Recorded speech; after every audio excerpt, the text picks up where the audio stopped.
কিয়ামতের মাঠে যাকে পুলসিরাত পার করানো হবে, জাহান্নাম থেকে বাঁচানো হবে, জান্নাতে প্রবেশ করানো হবে, একমাত্র সে ব্যক্তি সফল, আর কেউ সফল নয়।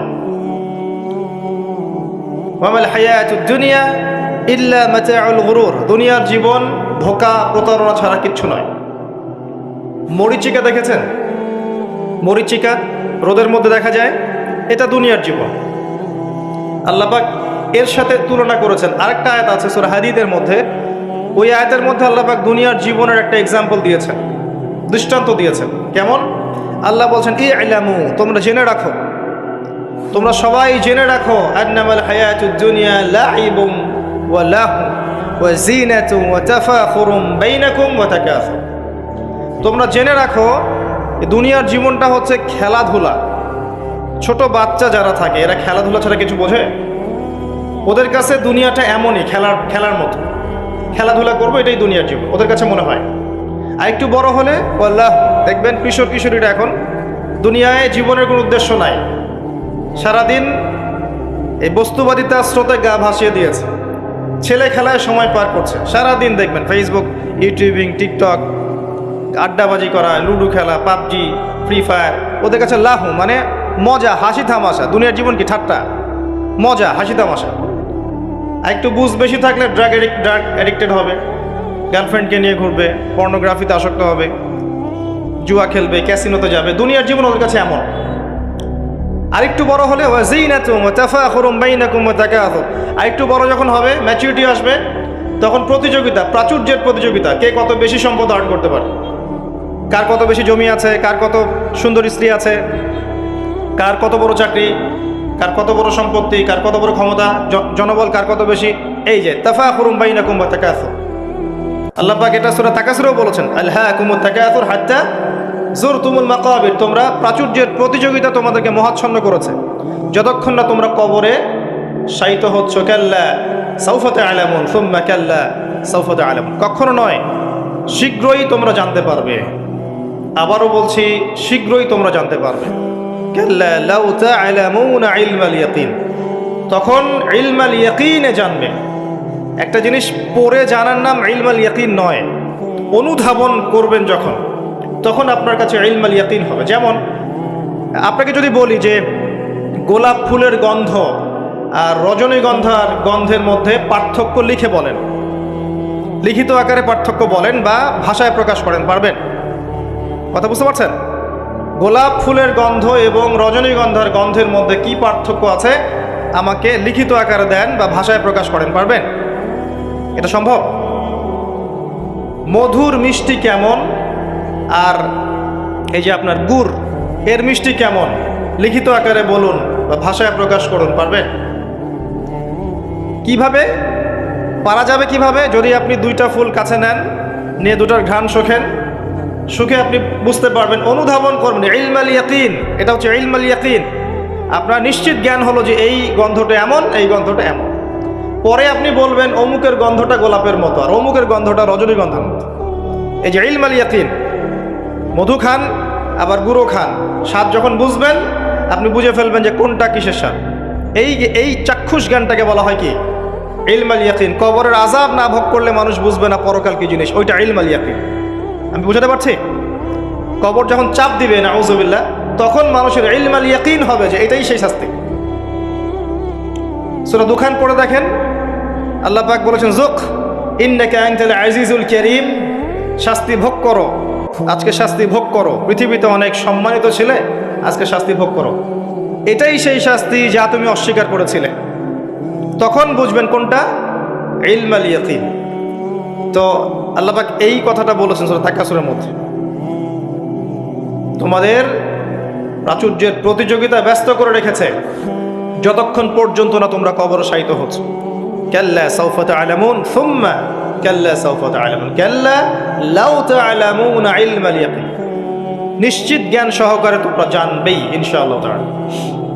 আল্লাহ পাক সূরা হাদীদের এই আয়াতে বলছেন যে দুনিয়ার জীবনটা খেলাধুলা, প্রাচুর্যের প্রতিযোগিতা, অনর্থক বিষয়ে ব্যস্ত থাকা।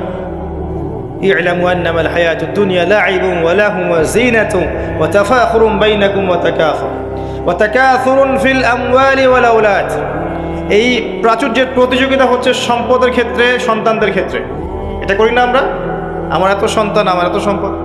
আল্লাহ এটাই বলছেন, কামাসালি গায়যিন, এর এক্সাম্পলটা হচ্ছে এমন, কামাসালি গায়যিন আ'জাবাল কুফফার নাবাত। দুনিয়ার জীবনের উদাহরণ হচ্ছে এমন একটা বৃষ্টির মতো, ভালো করে বোঝেন, একটা বৃষ্টির মতো, যে বৃষ্টিটা একটা মৃত জমিনে পড়লো, জমিনটা মৃত ছিল, এরপর জমিনটা সজীব হলো, হওয়ার পরে সেখানে ফসল ফলল, ফসলটা এক পর্যায়ে সবুজ হলো। কি হলো? সবুজ, শস্য শ্যামল হয়ে গেল। এরপরে এই ফসলটা হলুদ বর্ণ ধারণ করল, হলুদ বর্ণ ধারণ করে না শেষে? এরপর চাষি এটাকে কেটে ফেলল। এই যে বৃষ্টি পড়লো, মৃত জমিন জীবিত হলো, এই যেখানে বীজ দেয়া হলো, ফসল ফললো, ফসলটা সবুজ হলো, তখন চাকচিক্যময় চারপাশ, শস্য শ্যামল, সুজলা সুফলা, না? খুব ভালো লাগছে। এরপরে আবার দেখবেন ওইটা পিত বর্ণ ধারণ করবে, হলুদ হয়ে যাবে, চাষি ওটাকে কেটে ফেলবে। সুম্মা ইয়াকুনু ফাতারাহু মুসফাররান সুম্মা ইয়াকুনু হুতামা। এরপর এই যে ফসলটা কেটে ফেললেন, এটার খড়কুটা পড়ে থাকলো না, এটা দিয়ে আপনি জাল দিবেন, আগুন জ্বালাবেন, তাই না? রান্নার কাজে ব্যবহার করবেন। এই হলো দুনিয়ার জীবন। ওয়া ফিল আখিরাতি আযাবুন শাদীদ, আর পরকালের জীবনে স্থায়ী, এখানে আছে কঠিন শাস্তি, অথবা ওয়া মাগফিরাতু মিনাল্লাহি ওয়া রিদওয়ান, অথবা থাকবে আল্লাহর মাগফিরাত মানে ক্ষমা এবং সন্তুষ্টি। ওই দুনিয়ার ওই ছোট্ট জীবনটাকে যারা আল্লাহর বিধান অনুযায়ী চালাতে পারবে, পরকালে ওদের শাস্তির কোনো ভয় নেই। লা খাউফুন আলাইহিম ওয়া লা হুম ইয়াহজানুন। এই জীবনটায় যারা তাকাসুর, ভোগবিলাস, লাহু, এগুলোতে ব্যস্ত থাকবে, এদের পরকাল হবে আযাবুন শাদীদ, কঠিন শাস্তির। ওয়া মাল হায়াতুদ দুনিয়া ইল্লা মাতাউল গুরুর। এই হলো সূরা হাদীদের আয়াত। দুনিয়ার জীবন প্রতারণা ছাড়া কিচ্ছু নয়। অতএব তোমাদের করণীয় কি? তার পরের আয়াতে বলা আছে, ওয়াসাবিকু ইলা মাগফিরাতিম মির রাব্বিকুম ওয়া জান্নাহ। অতএব তোমরা দুনিয়ার জীবনকে প্রাধান্য না দিয়ে পরকালের দিকে ফোকাস করো, তোমার রবের পথের দিকে ফোকাস করো। ছুটে চলো, তোমরা ছুটে চলো সেই জান্নাতের দিকে যার প্রশস্ততা আসমান এবং জমিনের সমান। ওয়াসাবিকু ইলা মাগফিরাতিম মির রাব্বিকুম ওয়া জান্নাহ আরদুহা কাআরদিস সামাই ওয়াল আরদ উইদ্দাত লিল্লাযিনা আমানু বিল্লাহি ওয়া রাসূলিহি। এটা প্রস্তুত করা হয়েছে কাদের জন্যে? যারা ঈমান এনেছে এবং তদনুযায়ী কি করেছে? আমল করেছে। আল্লাহর প্রতি ঈমান এনেছে, রাসূলগণের প্রতি ঈমান এনেছে, তদনুযায়ী আমল করেছে। এই মুমিনদের জন্যে জান্নাত প্রস্তুত করা আছে। আল্লাহ পাক এই সূরায় বলছেন কদ আফলাহাল মুমিনুন। কথা বুঝতে পারছেন এবার? সফল কারা হয়েছে? এই মুমিনরা। আর আফলাহার সংজ্ঞা আল্লাহ পাক দিয়ে দিলেন, ফামান যুহজিহা আনিন নার ওয়া উদখিলাল জান্নাহ ফাকাদ ফাজ। পরকালে যে জান্নাতে যাবে, জাহান্নাম থেকে বাঁচবে, একমাত্র সেই ব্যক্তি সফল, আর কেউ সফল নয়। এখন কদ আফলাহাল মুমিনুন আয়াতের মধ্যে সাফল্যের সংজ্ঞা আপনি শিখে ফেললেন। দুনিয়ার জীবনের সাফল্য চিরস্থায়ী নয়, পরকালের সাফল্য চিরস্থায়ী। দুনিয়ার সবচেয়ে আরামে আয়েশে থাকা ব্যক্তিকে আল্লাহ পাক 1 সেকেন্ডের জন্য জাহান্নামে প্রবেশ করাবেন। হাদিস এসেছে, দুনিয়াতে আল্লাহ পাক যাকে সবচেয়ে বেশি নিয়ামত দিয়েছেন, one kind of Bill Gates. কথা বুঝতে পারছেন? ইমানদার ছিল না, কাফের ছিল, প্রচুর ধন সম্পদ আল্লাহ পাক দিয়েছেন। আল্লাহ পাক তাকে 1 মুহূর্তের জন্য জাহান্নামে ঢোকাবেন কিয়ামতের মাঠে, ঢুকিয়ে বের করবেন, বের করে বলবেন, দুনিয়াতে সুখে ছিলে? দুনিয়াতে কি সুখে ছিলে তুমি? তখন সেই ব্যক্তি বলবে, সুখ কি জিনিস আমি জানি না, সুখ শান্তি কি জিনিস আমি জানি না। 1 সেকেন্ডে। এরপরে পৃথিবীতে সবচেয়ে কষ্টে যে ব্যক্তি ছিল, ধরে নেন আজকে সিরিয়ার মাজলুমদের মতো কেউ, বা প্যালেস্টাইনের মাজলুমদের মতো কেউ, বা আপনাদের এখানেও অনেক মাজলুম আছেন। পৃথিবীর বিভিন্ন জায়গায় এখন মাজলুমদের সংখ্যাই বেশি। যাই হোক, তাকে ঢোকানো হবে জান্নাতে 1 সেকেন্ডের জন্য, 1 মুহূর্তের জন্য, ঢুকিয়ে আবার বের করা। আল্লাহর 1 মুহূর্ত আবার আমাদের মতো নয়। ওই 1 মুহূর্তেই সে অনন্তকালের স্বাদ পেয়ে যাবে। আল্লাহ পাকের 1 মুহূর্ত, তাতে অনন্তকালের স্বাদ সে পেয়ে যাবে ইনশাআল্লাহ। এবার বের করবে, দুনিয়াতে কষ্টে ছিলে? দুনিয়াতে কখনো কষ্টে ছিলে? এই ব্যক্তি বলবে, কষ্ট কি জিনিস আমি তো জানি না, কষ্ট কি জিনিস আমি তো জানি না। অর্থাৎ এই হাদিস থেকে বুঝতে পারছি, দুনিয়াতে আমরা যে যত ভালোই থাকি না কেন, পরকালে যদি সফল হতে না পারি দুনিয়ার জীবন বৃথা। ওই যে বাবু তোমার তো 16 আনাই বৃথা, একটা কবিতা আছে না, পড়েছিলেন? এখন তো এগুলা বই থেকে উঠিয়ে দেওয়া হচ্ছে মোটামুটি। ওমর ফারুক একটা কবিতা ছিল, পড়েছেন? এখন আমরা পড়েছিলাম, এখন এগুলো নাই। আস্তে আস্তে আস্তে আস্তে টেকনিক্যালি ভ্যানিশ হয়ে যাচ্ছে, মানে হাওয়ায় মিলে যাচ্ছে। সুবহানাল্লাহ। এই বিশ্বে কোনো কিছুই এমনি এমনি হচ্ছে না। এই বিশ্বে যা কিছু হচ্ছে এর পিছনে কোনো না কোনো কারণ থাকে। কারণটা ফাইন্ড আউট করতে হলে আপনাকে খিজির হতে হবে। কি হতে হবে? তাকে পাবেন কোথায়? কোথায় পাবেন? মাজমাউল বাহরাইন, 2 সাগরের মিলনস্থলে পাবেন। সূরা কাহফ, নবী মুসা আলাইহিস সালাম এবং খিজির আলাইহিস সালামের গল্প পড়েন, ঘটনাটা পড়েন। এখানে আপনি দেখবেন খিজির আলাইহিস সালামকে আল্লাহ পাক বাহ্যিক জ্ঞানের সাথে সাথে আধ্যাত্মিক জ্ঞান দিয়েছিলেন। যখন বাহ্যিক এবং আধ্যাত্মিক জ্ঞান একত্রিত হবে, মাজমাউল বাহরাইন, 2 সাগর মিলে যাবে, তখন আপনি নূর লাভ করবেন, বসিরা লাভ করবেন, অন্তর্দৃষ্টি লাভ করবেন। তখন আপনি চারপাশের বিষয়গুলো গভীরভাবে বুঝতে পারবেন ইনশাআল্লাহ। শুধু বাহ্যিক চোখ দিয়ে দেখলে প্রশ্ন করবেন, নৌকা কেন ফুটা করলেন, বাচ্চাকে কেন হত্যা করলেন, আর এই দেয়াল কেন নির্মাণ করলেন? কারণ মুসা আলাইহিস সালাম বাইরের চোখ দিয়ে দেখছিলেন, আর খিজির আলাইহিস সালাম ভিতরের চোখ দিয়ে দেখছিলেন। ভিতরের চোখ তখনই খুলবে যখন এখানে আল্লাহর নূর আসবে। আর নূর পাবেন সূরা নূরের মধ্যে, বলে দিলাম। নূর কোথায় পাবেন? সূরা নূরের মধ্যে। আরও কিছু কাজ আছে নূর পাওয়ার, তার মধ্যে অন্যতম একটা হচ্ছে মনের মধ্য থেকে যাবতীয় হিংসা, গীবত, বিদ্বেষ, তোহমত, এই যে সমালোচনার অপসংস্কৃতি আর অহংকার, রিয়া দূর করে ফেলতে হবে। আর এগুলো চাইলেই দূর করা সম্ভব নয়। এগুলো চাইলেই দূর করা সম্ভব নয়। যাদের মনের মধ্যে এগুলো নাই তাদের সাথে ঘোরাফেরা করতে হয়। হ্যাঁ, যাদের মনের মধ্যে এগুলো নাই তাদের সাথে ঘোরাফেরা করলে, তাদের সাথে ওঠা বসা করলে, তাদের বইপত্র পড়লে, তাদের লেকচারগুলো শুনলে তখন আপনার মধ্যে একটা তাসির হয়। শুধু দূর থেকে কথা শুনে বই পড়ে কিন্তু সব অর্জন হয় না। যদি তাই হতো তাহলে একটা কিতাব ধরিয়ে দিয়েই আল্লাহ পাক ক্ষান্ত হয়ে যেতেন। কিতাব নাজিল করেছে, পড়ে নাও বাসায় গিয়ে। নবী সাল্লাল্লাহু আলাইহি সাল্লাম যে সূরাগুলো নাজিল হয়েছে বলতেন বাসায় গিয়ে পড়ে নাও, বাস হয়ে যাবে। ব্যাপারটা কেমন ছিল? তিনি নিজে আমল করেছেন, সাহাবীদেরকে আমল করে দেখিয়েছেন, সাহাবায়ে কেরাম তার সংস্পর্শে থেকে ইসলাম শিখেছেন। এখন ডিফিকাল্ট সিচুয়েশন, আপনি যাবেন কোথায়, কার সংস্পর্শে যাবেন? অনেক ক্ষেত্রে এমনও দেখা যাবে যারা ইসলামের ধারক আর বাহক, তাদের ভিতরে ইসলাম নাই। বাহ্যিকভাবে মনে হবে ইসলামের ধারক বাহক, ভিতরে নিজেরই ইসলাম নাই। তো খুব ডিফিকাল্ট। এই জন্য আল্লাহর কাছে দোয়া করতে হবে, আল্লাহ আমাদেরকে উপযুক্ত আলেম, উপযুক্ত ওলামায়ে কেরাম, উপযুক্ত ওস্তাদ, উপযুক্ত মাশায়েখ এগুলো দান করেন। তারপরে আল্লাহ পাক ইনশাআল্লাহ দান করবেন ইনশাআল্লাহ আযজা ওয়া জাল। যাই হোক, পয়েন্ট একটা শিখলাম, দুনিয়ার জীবন চূড়ান্ত না। দুনিয়ার জীবনের সবচেয়ে সুখী ব্যক্তিও জাহান্নামে গেলে বলবে সুখ কি জিনিস আমি জানি নাই। আর দুনিয়ার সবচেয়ে কষ্টে থাকা ব্যক্তি জান্নাতে গেলে বলবে দুঃখ কি জিনিস আমি জানি না। মানুষ দোয়া করলে কয়েকটা জিনিস হয়। মানুষ দোয়া করলে রিজিক যদি হালাল হয়, আকীদায় যদি শিরিক না থাকে, আমলে যদি বেদাত না থাকে, দোয়া করলে দোয়া কবুল হয়ে যাবে ইনশাআল্লাহ। দোয়া করলে দোয়া ডাইরেক্ট কবুল হয়, অথবা আল্লাহ পাক এই দোয়ার বিনিময়ে তার ভবিষ্যতের কিছু বিপদ আপদ ছড়িয়ে দেন।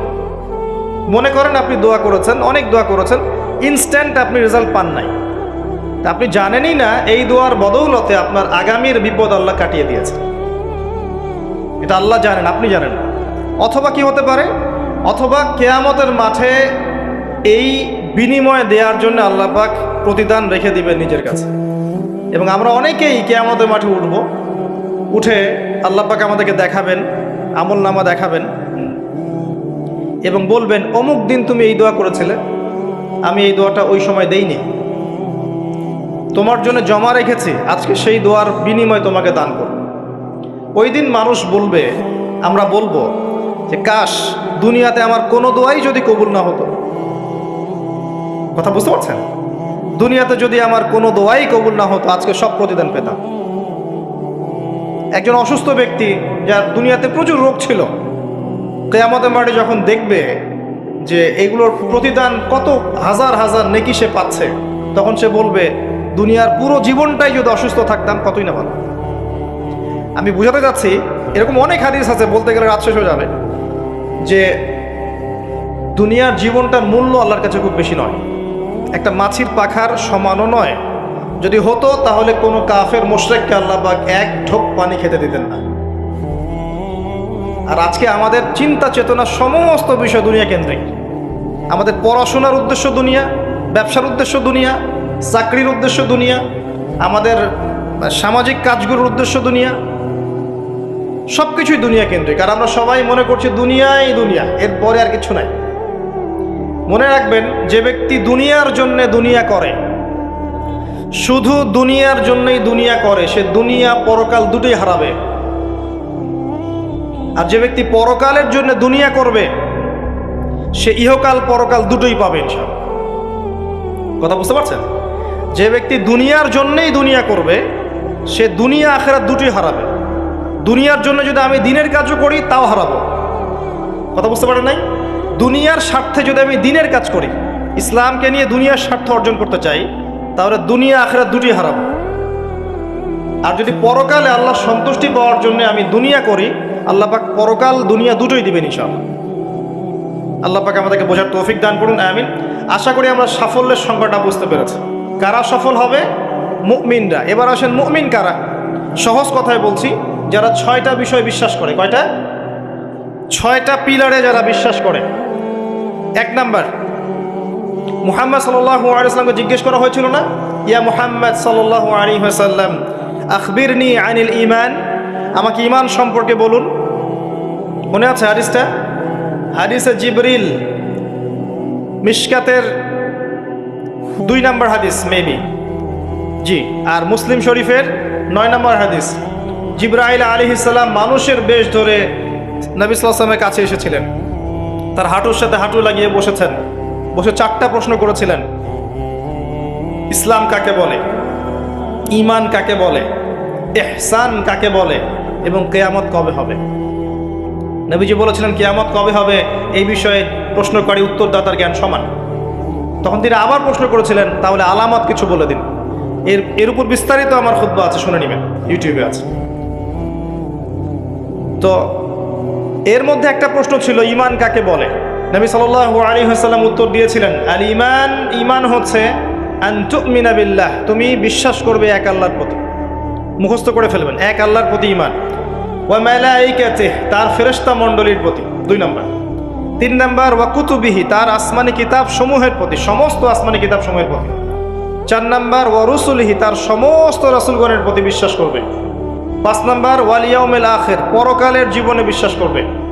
6 নম্বর, ওয়াল কদরি খায়রিহি ওয়া শাররিহি, তাকদীরের ভালো এবং মন্দের প্রতি বিশ্বাস করবে। এই 6টা পিলারের প্রতি বিশ্বাস করার নাম কি? ঈমান। বলেন তো আমার সাথে। 1 নম্বর আল্লাহর প্রতি, 2 নম্বর ফেরেশতা মণ্ডলীর প্রতি, 3 নম্বর আসমানি কিতাব সমূহের প্রতি, 4 নম্বর নবী রাসূলগণের প্রতি, 5 নম্বর পরকালের জীবনের প্রতি, 6 নম্বর কি? ভাগ্যের ভালো মন্দের প্রতি। এখন মজার ব্যাপার হচ্ছে, এই 6টার কোনোটাই চোখে দেখা যায় না। কথা বুঝতে পারছেন? এই 6টার কোনোটাই আপনি চোখে দেখতে পারবেন না। আল্লাহ দেখেছেন, মালায়েকা ফেরেশতা দেখেছেন, আসমানি কিতাব সমূহ, আগের আসমানি কিতাবগুলো দেখেছেন। আমি তো বারবার একটা কথা বলি লেকচারে, যে অনেক মুসলিম তো কোরআনও দেখেনি। এমন মুসলিম নাই? আছে, অবশ্যই আছে। দিন দিন ওদের সংখ্যা বাড়ছে। হ্যাঁ, কেমব্রিজ, অক্সফোর্ড, হার্ভার্ড থেকে পড়ে আসছে, কোরআন দেখেনি। হ্যাঁ, আপনি তোলা তোলা করে বড় করেছেন, ইউনিভার্সিটিতে পড়ে আপনার ছেলে কোরআন দেখেনি কখনো। দেখেছে যে তার বাবার মৃত্যুবার্ষিকীতে হুজুর এসে একটা বই পড়ে, তার নাম কোরআন, তার কাছে এরকমই মনে হয়। এরকম জেনারেশন আছে না? এদেরকে খিজির আলাইহিস সালাম পেলে হত্যা করতেন। ওই যে ছোট্টবেলায় একটা বাচ্চাকে হত্যা করলেন, মনে আছে? একটা ছোট্ট বাচ্চাকে খিজির আলাইহিস সালাম হত্যা করেছিলেন। নবী সাল্লাল্লাহু আলাইহি ওয়াসাল্লাম বলেছিলেন, কে জন্য হত্যা করলেন? একটা অপরাধ করলেন আপনি। খিজির আলাইহিস সালাম বলেছিলেন, এই বাচ্চা যদি বড় হতো তাহলে বিশাল কাফের হতো এবং নিজে কুফরি করতো, পিতামাতাকে কাফের বানিয়ে ছাড়তো। এই হলো সেই জেনারেশন। যেটাকে আমরা বড় করছি এখন। বিশ্বাস করেন এটাই সেই জেনারেশন। আর সূরা কাহফ কিন্তু শেষ জামানার সূরা। এই সূরা আপনাকে দাজ্জাল থেকে বাঁচাবে।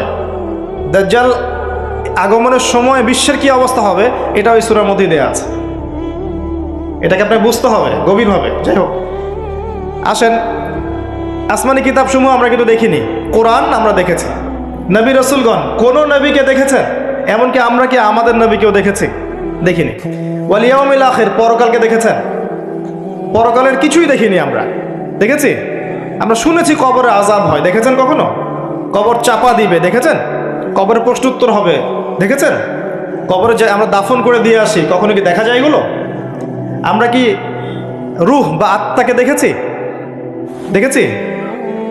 এরকম পরকালের প্রতিটা স্তর, কিয়ামতের মাঠ, মিজান, পুলসিরাত, জান্নাত, জাহান্নাম, আমলনামা দেখেছি? দেখি নাই। আমাদের কাঁধের ফেরেশতা দেখেছি?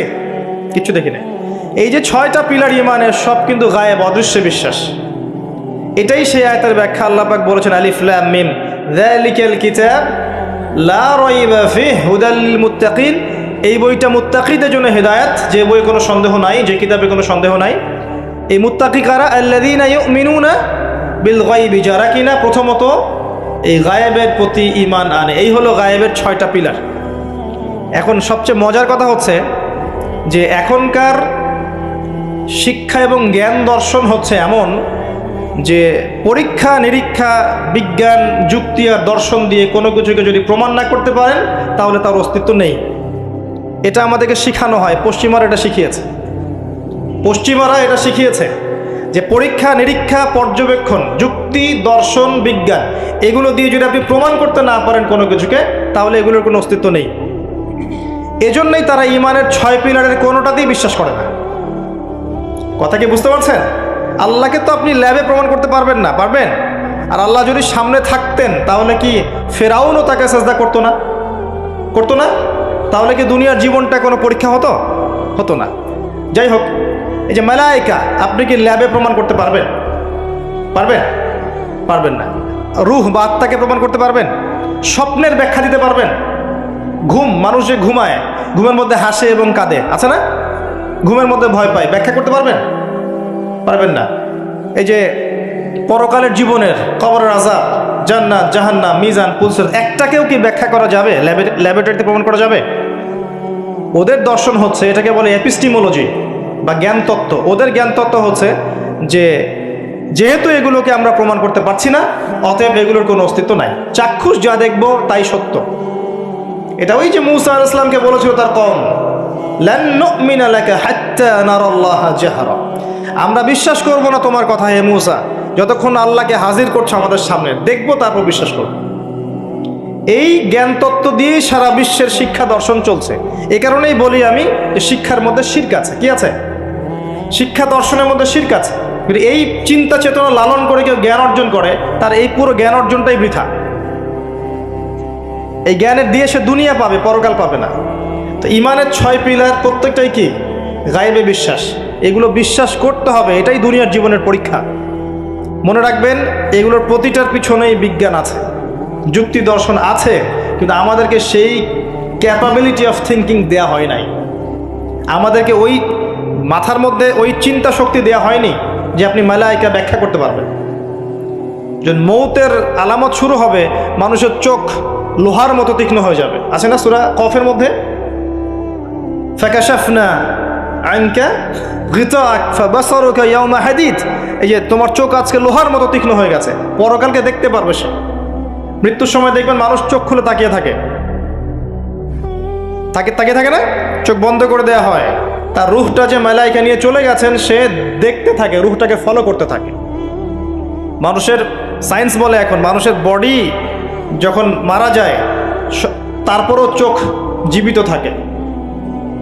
চোখের মধ্যে চোখ সবচেয়ে শেষে নষ্ট হয়। চোখের এই যে ইন্দ্রিয়ের ক্ষমতাটা, এটা মানে ডেড বডি মারা যাওয়ার সাথে সাথেই শেষ হয়ে যায় না, চোখের এই ক্ষমতাটা বাকি থাকে। দেখবেন চোখ তাকিয়ে আছে। যদি ভালো মানুষ হয়, একটা জান্নাত থেকে সিঁড়ি নামিয়ে দেওয়া হয় এবং সিঁড়িতে করে তার আত্মা চলে যাবে ইল্লিনে ইনশাআল্লাহ। আর খারাপ হলে কোথায় যাবে? সিজ্জিন। এটা বারজাখের জীবন, এখানে আযাব দেয়া হচ্ছে। মেরাজের রাতে নবী সাল্লাল্লাহু আলাইহি ওয়াসাল্লাম দেখে আসছেন না?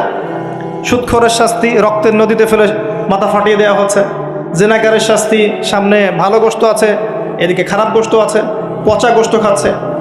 গীবত করে শাস্তি দেখেছেন, এতিমের মাল আত্মসাৎকারী এরকম করে আগুনের দলা খাচ্ছে, বায়ুপথ দিয়ে আগুন বের হয়ে যাচ্ছে। অনেক শাস্তি দেখে এসেছেন। এক শ্রেণীর বক্তার শাস্তিও দেখেছেন। নাউজুবিল্লাহ, আল্লাহ পাক হেফাজত করুন আমাদেরকে। আগুনের কেচি দিয়ে জিহ্বা কেটে দেয়া হচ্ছে, আগুনের কেচি দিয়ে জিহ্বা কেটে দেয়া হচ্ছে। সেটা হচ্ছে বলতো, কাজের বেলা কিছু ছিল না, এবং শরীয়তের মূল বিষয়কে বিকৃত করে ফেলতো এই শাস্তি। যাই হোক, তো এই 6 পিলারে কি করতে হবে? এই 6 পিলার 3টা কাজ করতে হবে। একটা হচ্ছে এই 6টা পিলারে আপনাকে প্রথমে আমাকে মনে বিশ্বাস করতে হবে, এটা 1 নাম্বার। তাসদিক বিল জিনান, ইকরার বিল লিসান, এরপর আপনাকে মৌখিক স্বীকৃতি প্রদান করতে হবে। এরপর আমালু বিল আরকান, কাজে বাস্তবায়ন করতে হবে। আর ঈমান কিন্তু ইয়াজিদু ফিত তাআহ, আল্লাহর আনুগত্যে ঈমান বৃদ্ধি পায়। ওয়া ইয়ানকুসু ফিল মাআসিয়া, এবং আল্লাহর অবাধ্যতা করলে ঈমান কিন্তু কমে যায়। ঈমান বাড়ে, ঈমান কমে। ঈমানের 6টা পিলারকে আবার 3টা কাজ করতে হবে: মনে বিশ্বাস, মুখে স্বীকৃতি, কাজে বাস্তবায়ন। কাজে বাস্তবায়ন করতে গেলে আপনি অনেক সময় ভুল করে ফেলতে পারেন, গুনাহ করে ফেলতে পারেন। গুনাহ করে ফেললেই, কবিরা গুনাহ করলেও কেউ কাফের হয়ে যাবে না, সে বড়জোর ফাসেক জালেম হতে পারে। তার তওবার দরজা কি থাকবে? খোলা থাকবে। তওবা করে সে ফিরে আসতে পারে। মৌতের আগ পর্যন্ত ওর তওবার দরজা খোলা আছে। আল্লাহ পাক চাইলে তাকে তওবা নসিব করতে পারেন। এই জন্য কেউ কবিরা গুনাহ করলেই তাকে কাফের মনে করার কোনো সুযোগ নেই। যারা ইসলামের নামে জঙ্গিবাদ ছড়িয়েছে, তারা এই আকীদায় বিশ্বাস করে যে কেউ যদি কবিরা গুনাহ করে তাহলে কাফের হয়ে যাবে। কথা বুঝতে পারছেন? এটা খারেজি আকীদা বলে। কি আকীদা? খারেজি আকীদা। এরা বিশ্বাস করে কেউ কবিরা গুনাহ করলেই কাফের হয়ে যায়, অতএব ওকে মারা হালাল, ওর রক্ত হালাল, ওর সম্পদ হালাল। এই কারণে দেখবেন মুসলিম কান্ট্রিগুলোর মধ্যে এই যে মুসলিম থেকে হত্যা করা হচ্ছে, হত্যা মুসলিম থেকে করা হচ্ছে, নাম দেওয়া হচ্ছে জিহাদ। এটা আমেরিকার এবং ইসরায়েলের এজেন্ডা ছিল, এর বেশি কিছু না। খুব সতর্ক, যুব সমাজ খুব সতর্ক থাকবেন। মানে কিছু মানুষের গরম গরম লেকচারে পথভ্রষ্ট হয়ে যায় না। এত সহজেই একজন মুসলিম কাফের হয়ে যায় না। কবিরা গুনাহ করলেই কোনো মুসলিম ব্যক্তি কাফের হয়ে যায় না। সে বড়জোর ফাসেক জালেম হতে পারবে, তার তওবার দরজা বন্ধ হয়ে যায় না, বরং খোলা থাকবে। মৌত পর্যন্ত সময় আছে তার তওবা করে ফিরে আসে। খুব সাবধান। এই জায়গায় সেই সমস্যা যেটা আপনারা ধরতে পারবেন না। এটা এই সমস্যাগুলো পলিটিশিয়ান ধরতে পারবে না, কিন্তু এটা হচ্ছে জ্ঞানতাত্ত্বিক সমস্যা, ধর্মতাত্ত্বিক সমস্যা। এখানে এই ব্যাখ্যা দিয়ে যুবকদের মাথা ওয়াশ করা হয়েছে।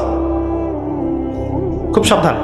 এখানে আল্লাহ পাক বলছেন কদ আফলাহাল মুমিনুন, এইভাবে যারা ঈমান নিয়ে আসবে তারা সফল। তাহলে ঈমানের বিষয়টা আমরা বুঝলাম যে আমরা শৈথিল্যবাদীও হব না, চরমপন্থীও হব না। আমরা ঈমানের 6 পিলারে বিশ্বাস করব, মৌখিক স্বীকৃতি দিব, মনে বিশ্বাস করব, কাজে বাস্তবায়ন করব। কাজ করতে গিয়ে যদি ভুল ত্রুটি হয়ে যায়, কবিরা গুনাহ হয়ে যায়, তওবা করে ফিরে আসার সুযোগ আছে। কবিরা গুনাহ করলেই কেউ কাফের হয়ে যায় না, বরং সে বড়জোর ফাসেক জালেম হতে পারে। তার তওবার রাস্তা খোলা আছে, তাকে হত্যা করা আমার জন্য বৈধ নয়। সিম্পল। এইভাবে যারা ঈমান আনবে তাদেরকে বলা হচ্ছে আফলাহাল মুমিনুন, তারা সফল হয়ে গেছে। এবং তাদের আরও কিছু কোয়ালিটি আল্লাহ পাক বলেছেন, আমি একটা একটা করে বলে শেষ করছি। আল্লাহ পাক বলেছেন আল্লাযীনা হুম ফি সলাতিহিম খাশিউন।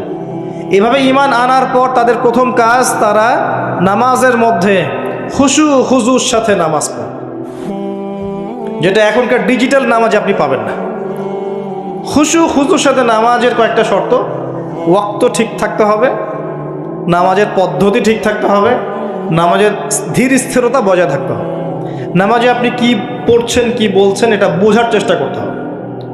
এই জন্য আমি কিছু টিপস আপনাদেরকে এর আগেও দিয়েছি, আবার বলছি, এটা আমি ব্যক্তিগতভাবে উপলব্ধি করেছি যে নামাজের মধ্যে যদি আপনি প্রতিদিন প্রতি ওয়াক্তে একই সূরা পড়তে থাকেন, মনোযোগ কমে যাবে।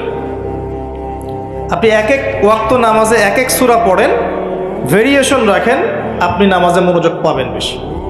এটা একটা টিপস। একটা টিপস হচ্ছে নামাজে যা পড়ছেন, আল্লাহু আকবার থেকে আসসালামু আলাইকুম রাহমাতুল্লাহ পর্যন্ত প্রতিটা শব্দের অর্থটা জানার চেষ্টা করুন এবং ওই অর্থের দিকে মনোযোগ দেন। আপনার নামাজে মনোযোগ এদিক ওদিকে যাবে না ইনশাআল্লাহ। নামাজ যে ইমাম পড়াবে তাকে স্বাধীনতা দেন, ধীর স্থিরভাবে ওকে নামাজ পড়াতে বলেন। এবং যিনি ইমামতি করবেন তার তেলাওয়াতটাকে অত্যন্ত সুললিত করার চেষ্টা করেন। সুন্দর তেলাওয়াত শুনলে মনোযোগ বেড়ে যায়, খেয়াল করে দেখবেন। তারাবির নামাজে সুন্দর তেলাওয়াত থাকলে দেখবেন মনোযোগ এদিক ওদিক যাচ্ছে না। এবং দুনিয়াবি কাজগুলোকে ফারেক হয়ে নামাজ পড়তে আসে, মাথায় 10টা কাজ নিয়ে নামাজ পড়তে আসবে, রিল্যাক্সে নামাজ পড়ে। এবং নামাজের সময় আশপাশের শব্দ যেন না হয় খেয়াল রাখে। বাসায় বলে দিবেন নামাজের সময় আমাকে ডিস্টার্ব করবেন, নামাজের সময় ফোন আসলে আমাকে নক করার দরকার নাই, নামাজের সময় গেট নক করবে না। মানে নামাজটাকে আপনি সর্বোচ্চ গুরুত্ব দেন। কারণ কি, এটা পড়ার জন্যই তো পৃথিবীতে এসেছে। ওয়ামা খালাকতুল জিন্না ওয়াল ইনসা ইল্লা লিয়াবুদুন। দুনিয়াতে আসছি কেন ভাই? আল্লাহর ইবাদত করতেই তো। এখানে এত তাড়াহুড়োর কি আছে? এরপর আল্লাহ পাক তো সহজ করে দিয়েছেন। আপনি মুসাফির হলে কসর করতে পারবেন, পারবেন না? মুসাফির হলে কসর করতে পারবেন। আল্লাহ পাক নামাজের যে আহকাম আরকানগুলো দিয়েছেন, এগুলোর মধ্যে নামাজের ফরজ ওয়াজিব সুন্নত মুস্তাহাব যেগুলো আছে, ঠিকঠাক করে নামাজ পড়লে নামাজটা খুশুর সাথে হবে ইনশাআল্লাহ। আল্লাহ পাক আমাদের সবাইকে খুশুর সাথে 5 ওয়াক্ত নামাজি বানিয়ে দিন, আল্লাহুম্মা আমিন। আর মুকিম যারা থাকবেন, চেষ্টা থাকবে জামাত ধরার জন্য। এটা ব্যক্তিগত উপলব্ধি আমার। জামাতে সালাত পড়লে যেরকম মনোযোগ আসে, মনটা তৃপ্তি হয়, বাসায় নামাজ পড়লে সেটা হয় না। এটা হয় না। নামাজ জামাতে যখন যাব, ওযু করলাম, ইবাদত, পায়ে হেঁটে যাচ্ছি, গুনাহ মাফ হচ্ছে, সবার সাথে দেখা সাক্ষাৎ হয়, প্রথম কাতারে দাঁড়ানোর সুযোগ হয়, আপনার ইমামতি করলে মনোযোগ আরও বেশি থাকে, নামাজের পরে বসে জিকির আজগার করার সুযোগ হয়, নামাজের পরে আবার 2-1টা হাদিস পড়ার সুযোগ হয়। পুরো কাজটা মিলে কিন্তু দেখবেন মনটা মানে কি বলবো, প্রশান্তিময় হয়ে ওঠে। বাসায় একা একা ঠিকঠাক নামাজ পড়লে এটা হয়ে ওঠে না। তবে কিছু নামাজ বাসায় পড়তে নবীজি বলেছেন, এতে করে বাসায় রহমত বরকত নাজিল হবে। অনেকে প্রশ্ন করে, স্বামী স্ত্রী কি একসাথে নামাজ পড়তে পারবে? স্বামী স্ত্রী একসাথে সিনেমা দেখতে পারবে, নামাজ পড়তে পারবেন নাকি? এগুলো প্রশ্ন করে। স্বামী স্ত্রী কি একসাথে নামাজ পড়তে পারবে? নামাজ পড়েন না বলেই তো এই সমস্যা। স্বামী স্ত্রী একসাথে মাঝে মাঝে নামাজ পড়বে, মাঝে মাঝে নফল নামাজ পড়বেন একসাথে। এতে করে দেখবেন মহব্বত বাড়ছে, পরিবারের শান্তি বাড়ছে। স্বামী স্ত্রী একসাথে সারা দুনিয়া ঘুরে বেড়ায়, বেপর্দা হয়ে ফেসবুকে ছবি দেয়, এগুলো করতে পারবে, নামাজ পড়তে পারবে? জিজ্ঞাসা করছে, একজন প্রশ্ন করছে। আল্লাহ পাক বোঝার তৌফিক দান করুন, বোধ শক্তি দান করুন। ঈমান আনার পর প্রথম কাজ কি ভাই?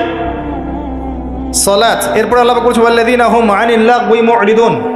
যারা অনর্থক কথা এবং কাজ থেকে দূরে থাকে, অনর্থক অহেতুক ফাহেসা কথা এবং কাজ থেকে দূরে থাকে, এরা হচ্ছে মুমিন, সফল হচ্ছে।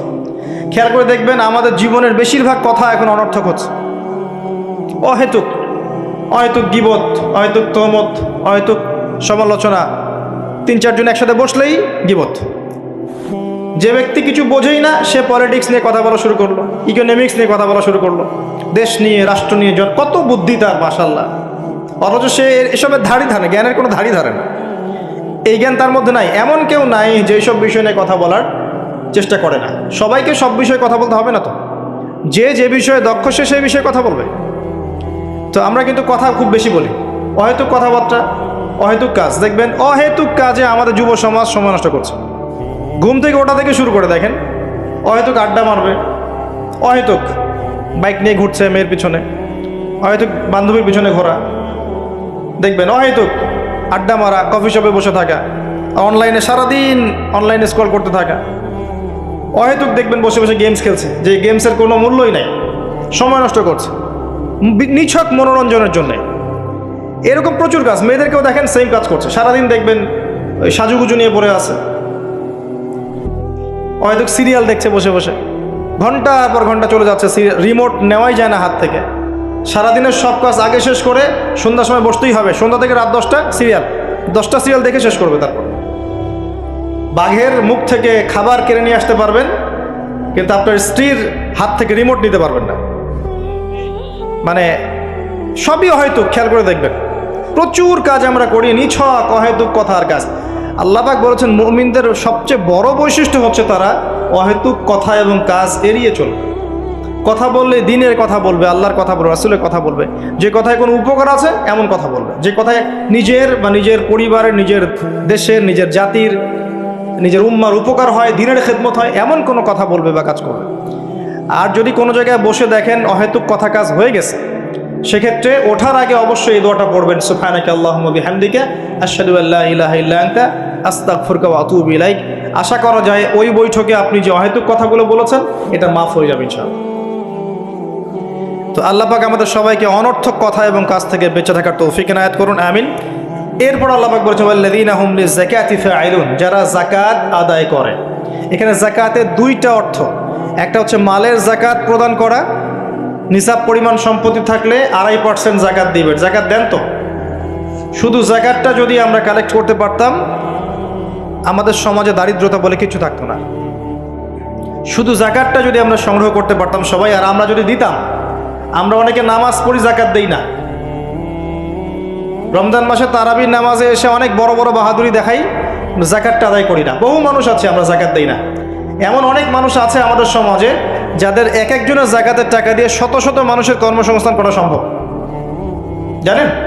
এমনও অনেক মানুষ আছে আমাদের দেশে।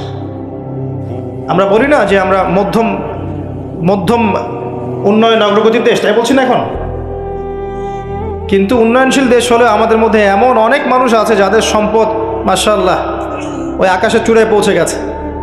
যাকাত নেন, দেখবেন অনেক কিছু করা সম্ভব। স্বেচ্ছায় যাকাত দেওয়ার মানসিকতা তৈরি করুন, এটা ফরজ জিনিস, নফল নয়। এটা একটা অর্থ।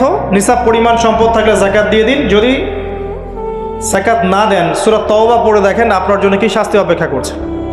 সম্পদ গলিয়ে কপালে, গালে, পিঠে সব জায়গায় আল্লাহ পাক লেপটে দিবেন, দিয়ে বলবেন হাযা মা কানাসতুম লিআনফুসিকুম, এটাই সেই সম্পদ যা তুমি তোমার জন্য জমিয়ে রেখেছিলে। ফাযুকুল আযাব বিমা কুনতুম তাকনিসুন, আজকে স্বাদ ভোগ করো, আযাব চাখো, যে সম্পদ তুমি সঞ্চয় করেছিলে এর স্বাদ তুমি চেখে দেখো।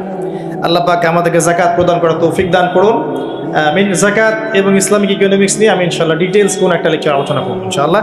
আরেকটা অর্থ হতে পারে যাকাতের, হতে পারে না এটা অর্থই অন্যান্য অনেক ওলামায়ে কেরাম বলেছেন। এখানে যাকাত আরেকটা অর্থ হচ্ছে আত্মশুদ্ধি, মনটাকে পবিত্র করা। আর আত্মশুদ্ধি অর্জন হবে কিছু কাজে, আমি আবারও বলছি, আত্মশুদ্ধি অর্জন হবে নামাজ বেশি বেশি করে পড়লে এবং নফল নামাজ বাড়িয়ে দিলে, আল্লাহর জিকির বেশি বেশি করে করলে, তাসবিহ তাহলিলগুলো বাড়িয়ে দিলে, সকাল সন্ধ্যায় জিকির করলে, আল্লাহ পাকের কাছে বেশি বেশি দোয়া করলে, বেশি বেশি মৌতের কথা স্মরণ করলে, ইয়েতিমের মাথায় হাত বোলালে, মানব সেবামূলক কাজ করলে, জনগণের কল্যাণ হয় এমন কাজ করলে মন নরম হবে, সফট হবে ইনশাআল্লাহ।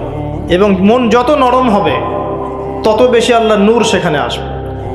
একই সাথে মনের মধ্য থেকে যাবতীয় হিংসা, বিদ্বেষ, গীবত, তহমত, অহংকার, রিয়া বের করে ফেলতে পারলে ইনশাআল্লাহ দেখবেন আপনার আমার মনটা পবিত্র হবে। এটাই হচ্ছে তাজকিয়া।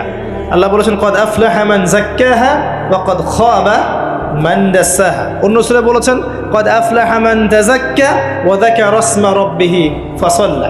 আল্লাহ পাক আমাদের সবাইকে আত্মশুদ্ধি অর্জন করার তৌফিক এনায়েত করুন, আমিন।